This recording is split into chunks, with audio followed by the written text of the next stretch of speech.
2005-06 সালে রপ্তানি ও আমদানির প্রবৃদ্ধি ছিল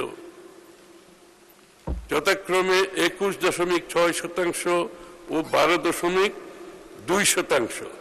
পক্ষান্তরে 2023-24 সালে সূচক দুটির প্রবৃদ্ধি ছিল ঋণাত্মক। 2005-06 সালে মার্কিন ডলারের বিপরীতে টাকার বিনিময় হার 68 টাকা হতে 2023-24 সালে বেড়ে 122 টাকায় পৌঁছেছে, যা বৈদেশিক লেনদেনে ভারসাম্য বৈদেশিক মুদ্রার রিজার্ভে প্রভাব ফেলছে। বৈশ্বিক ভূ রাজনৈতিক প্রেক্ষাপট ও তার প্রভাব।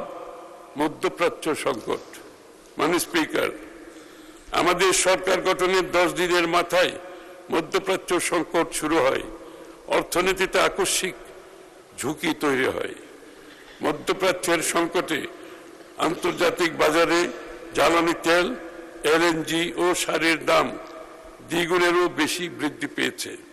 জ্বালানির মূল্য বৃদ্ধি বিদ্যুৎ, কৃষি, পরিবহন ও শিল্পে উৎপাদন ব্যয় বাড়িয়েছে, ফলে মূল্যস্ফীতি ও ভর্তুকির চাপ বৃদ্ধি পেয়েছে। আমদানি ব্যয় বৃদ্ধিতে বৈদেশিক মুদ্রার রিজার্ভের উপর চাপ বেড়েছে।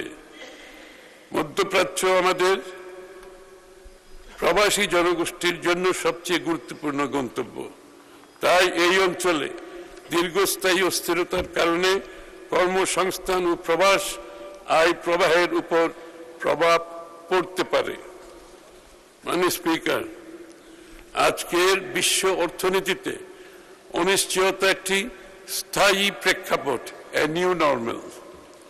যুদ্ধ, বৈশ্বিক জ্বালানি বাজারের অস্থিরতা, সুদ হারের ঊর্ধ্বগতি, বাণিজ্য শুল্কের অনিশ্চয়তা এবং সরবরাহ ব্যবস্থায় বিঘ্ন, এসবের যে কোনো একটি ঘটনাই অল্প সময়ের মধ্যে দেশের আমদানি নির্ভর অর্থনীতির উপর বড় চাপ সৃষ্টি করতে পারে।